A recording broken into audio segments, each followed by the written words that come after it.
The librarian's unread chapter. Alara had worked at the city archive for 17 years, yet she knew there were books she would never touch. The one tucked away in the highest, dustiest corner of Section 7B, Arcane Histories, was one of them.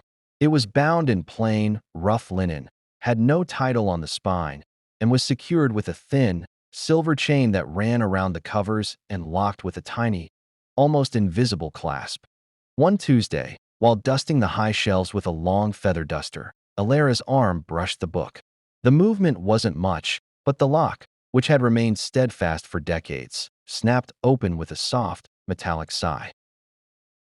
Curiosity was an archivist's occupational hazard. She took the book down. It was lighter than its size suggested, and when she opened it, the pages were entirely blank. Yet, as she stared at the first page, the air in the silent archive seemed to hum.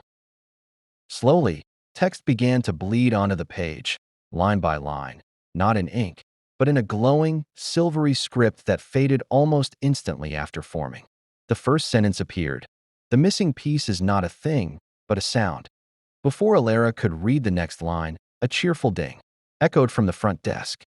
A young boy was returning a picture book. When Alara looked back down, the entire chapter had formed. And then, just as quickly, the entire book had gone blank again. The silver chain was already relocked, solid and unyielding.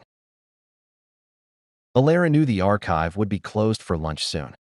She knew she should put the book back, but as she stood there, smelling the faint scent of ozone and linen, she realized she wasn't content with just dusting the past. She spent her lunch break wandering the bustling city street, her ears pricked, listening for an unusual sound. A high-pitched, harmonic whistle on the wind, a chime she'd never heard before. The library, she realized, had just given her a story with a single, cryptic instruction. And she was now the main character in its unread chapter.